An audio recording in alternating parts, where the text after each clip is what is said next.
Assalamualaikum warahmatullahi wabarakatuh. Perkenalkan, nama saya Fitra Indrajaya dengan NPM 2021 145000982. Saya dari kelas R3N. Sini akan menjelaskan materi tentang manusia, nilai moral, dan hukum. Yang pertama yaitu pengertian awal. Pengertian awal, manusia, nilai moral, dan hukum merupakan suatu yang tidak dapat dipisahkan. Masalah-masalah serius yang dihadapi bangsa Indonesia berkaitan dengan nilai moral dan hukum, antara lain mengenai kejujuran, keadilan, menjilat, dan perbuatan negatif lainnya, sehingga perlu dikedepankan pendidikan agama dan moral, karena dengan adanya panutan, nilai, bimbingan, dan moral dalam diri manusia akan sangat menentukan kepribadian individu atau jati diri manusia, lingkungan sosial, dan kehidupan setiap insan. Pendidikan nilai yang mengarah kepada pembentukan moral yang sesuai dengan norma kebenaran menjadi sesuatu yang esensial bagi mengembangkan manusia yang utuh dalam konteks sosial. Kemudian selanjutnya, definisi dari nilai, moral, serta hukum. Yang pertama yaitu nilai. Nilai dapat diartikan sebagai sifat atau kualitas dari sesuatu yang bermanfaat bagi kehidupan manusia, baik lahir maupun batin. Bagi manusia, nilai dijadikan sebagai landasan atau alasan atau motivasi dalam bersikap dan bertingkah laku, baik disadari maupun tidak. Dan kemudian yaitu yang kedua, moral. Moral adalah perbuatan atau tingkah laku atau ucapan seseorang dalam berinteraksi dengan manusia. Apabila yang dilakukan seseorang itu sesuai dengan nilai rasa yang berlaku di masyarakat tersebut dan dapat diterima serta menyenangkan lingkungan masyarakatnya, maka orang itu dinilai mempunyai moral yang baik. Begitu juga sebaliknya. Jadi, moral adalah tata aturan norma-norma yang bersifat abstrak yang mengatur kehidupan manusia untuk melakukan perbuatan tertentu dan sebagai pengendali yang mengatur manusia untuk menjadi manusia yang lebih baik. Kemudian selanjutnya yang ketiga yaitu hukum. Hukum adalah sistem yang terpenting dalam pelaksanaan atau perangkaian kekuasaan kelembagaan dari bentuk penyalahgunaan kekuasaan dalam bidang politik. Kemudian bidang ekonomi dan masyarakat dalam berbagai cara dan bertindak sebagai perantara utama dalam hubungan sosial antara manusia terhadap kriminalisasi dalam hukum pidana yang merupayakan cara negara dapat menuntut pelaku dalam konstitusi hukum, menyediakan kerangka kerja bagi penciptaan hukum, pelindungan hak asasi manusia, dan perluasan kekuasaan politik serta cara perwakilan di mana mereka yang akan dipilih.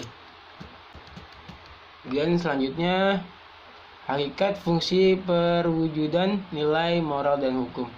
Terdapat beberapa bidang filsafat yang ada hubungannya dengan cara manusia menjadi hakikat sesuatu. Satu di antaranya adalah aksiologi, yaitu filsafat nilai, yang mempunyai dua kajian utama, yakni estetika dan etika. Keduanya berada karena estetika berhubungan dengan keindahan, sedangkan etika berhubungan dengan baik dan salah. Namun karena manusia selalu berhubungan dengan masalah keindahan, baik dan buruknya, bahkan dengan persoalan-persoalan layaknya atau tidaknya sesuatu, maka pembahasan etika dan estetika jauh melangkah ke depan, meningkat kemampuannya untuk mengkaji persoalan nilai dan moral tersebut sebagai mestinya. Kemudian yaitu ciri-ciri dan fungsi dari nilai. Yang pertama, ciri-ciri dari nilai sosial, yaitu nilai merupakan konstruksi masyarakat yang tercipta melalui literasi di antara para anggota masyarakat. Nilai tercipta secara sosial, bukan secara biologis ataupun bawaan lahir. Yang kedua yaitu nilai sosial diimbaskan yaitu nilai dapat diteruskan dan diimbaskan dari satu orang atau kelompok ke orang atau kelompok lainnya melalui berbagai macam proses sosial seperti kontrak sosial, komunikasi, interaksi, difusi, adaptasi, adapsi, akulturasi maupun asimilasi. Yang ketiga yaitu nilai dipelajari, yaitu nilai yang diperoleh dan dicapai dan dijadikan milik diri melalui proses belajar, yakni sosialisasi yang berlangsung sejak masa kanak-kanak dan keluarga. Kemudian yaitu fungsi nilai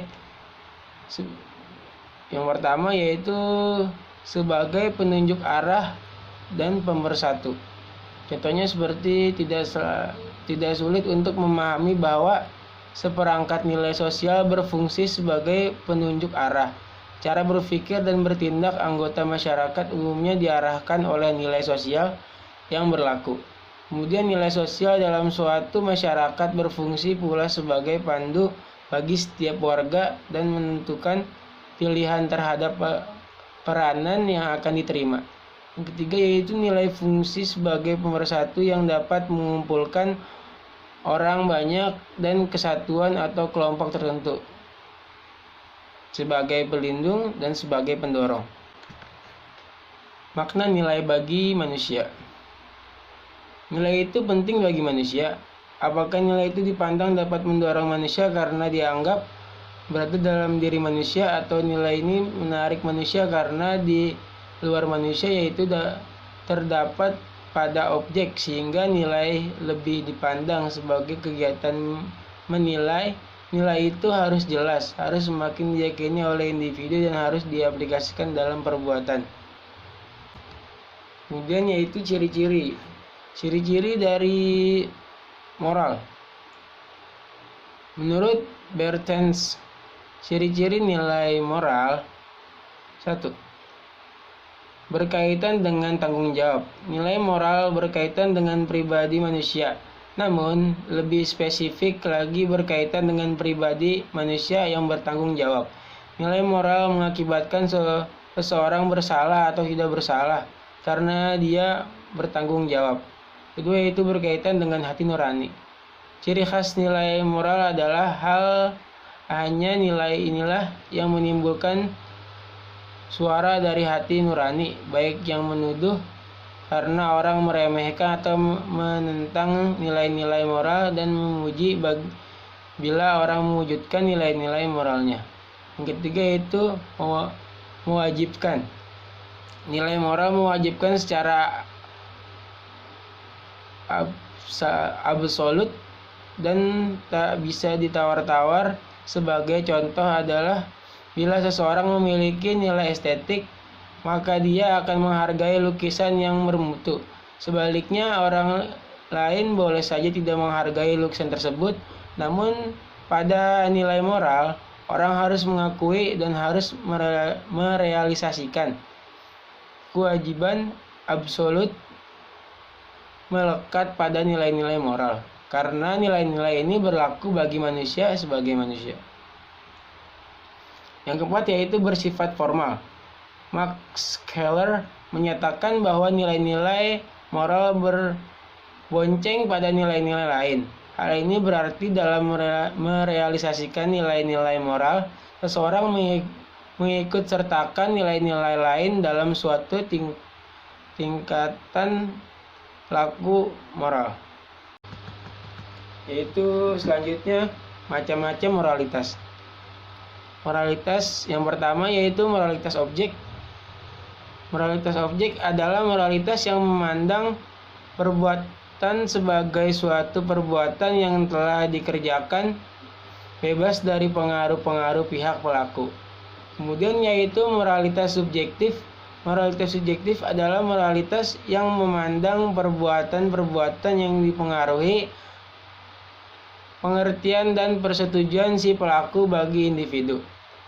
Dalam hal ini dipengaruhi latar belakang, kondisi pendidikan, dan sifat pribadi. Kemudian yaitu moralitas intrinsik. Moralitas intrinsik adalah moralitas yang memandang perbuatan menurut hakikatnya bebas dan setiap bentuk hukum positif. Moralitas ekstrinsik adalah moralitas yang memandang perbuatan sebagai sesuatu yang diperintahkan atau dilarang oleh seseorang yang berkuasa atau hukum positif baik dari manusia atau dari Tuhan. Kemudian yaitu fungsi dari hukum. Yang pertama yaitu sebagai sarana pengendali sosial, sebuah sistem yang menentukan aturan mengenai perilaku yang benar. Kedua, sebagai sarana untuk mengadakan perubahan pada masyarakat. Yang ketiga yaitu sebagai alat ketertiban dan keteraturan masyarakat. Yang keempat yaitu sebagai sarana dalam mewujudkan keadilan sosial. Yang kelima yaitu sebagai sarana dalam penggerakan pembangunan. Yang keenam sebagai fungsi kritis melakukan pengawasan baik pada aparatur pengawasan, kemudian pada aparatur pelaksana dan aparatur penegakan hukum. Yang selanjutnya yaitu bidang-bidang hukum. Yang pertama yaitu hukum pidana. Hukum pidana adalah peraturan yang menentukan perbuatan apa saja yang tidak boleh dilanggar dan termasuk dalam tindak pidana.